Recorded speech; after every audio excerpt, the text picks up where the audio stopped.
You probably couldn't guess this, but I love telling stories and I love doing comedy. Well,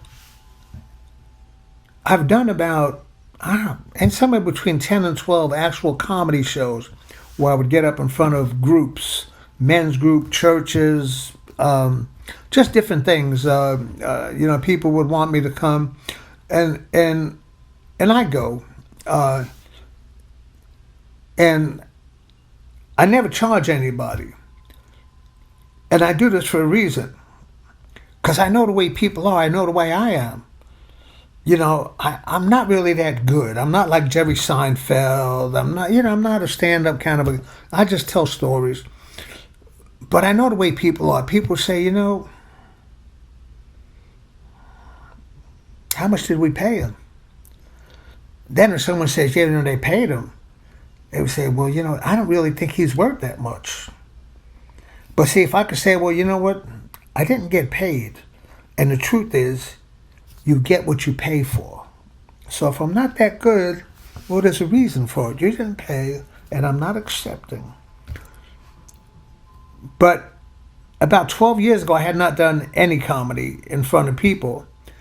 But I was working for a group, excuse me, I was working for a group that worked with addicts, and they were in the process of raising money to buy a large screen TV for the women's dormitory. So everything's working out well. So I told the director probably about 3 or 4 weeks before how things were going, and she said it's not going very well. I said, what's wrong? She said, well, the person that was going to perform that night for this benefit double booked. He had another. He was like he played music. He did had spun music, but mostly he played music, and he's real good. I've heard him. She said, but he can't come. She says, and there's no other. We have no other entertainment. So I don't know. It was really weird. A light bulb went off in my head because I'd never done this before. And I told her, I said, you know what? She said, what? I said, I think I can get you some entertainment. She said, what's that? I said, well, I think I can get you somebody from New York City that will come and do comedy for our group. And she said, well, you know what? We're not going to be able to afford like airfare and hotel and food. She says, we don't have that kind of money. I said, well, that's good because he's already in town. Really? He's in town? He'll do it? I said, I think I can get this person to do it. Well, great. Well, give me his phone number. Give me his name. I'll talk to him. I said, well, you're looking at him. She said, you? I said, yeah, me. I'll do comedy. She said, well, how many shows have you done? How long have you done this? I went, well, I've never done it at all, ever. However, I think I would love to have a microphone in my hand.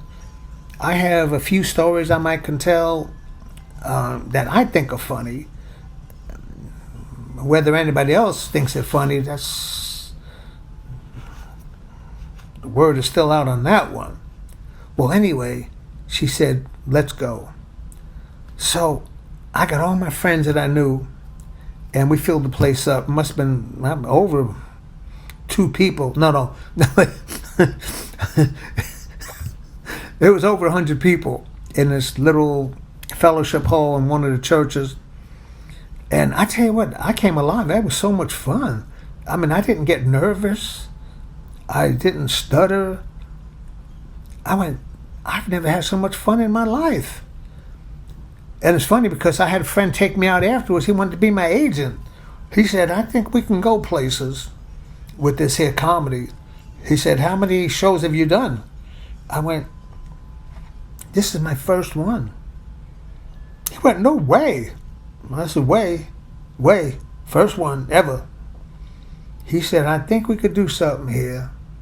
Well, he became my agent, but I hate to say it, he has not booked me any shows at all.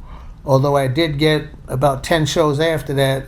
It was all my doing, begging people to make me let them laugh, kind of stuff. Sometimes they laughed, sometimes they didn't. But I always reminded them, listen, you get what you pay for. I'm standing on that. Have a good day.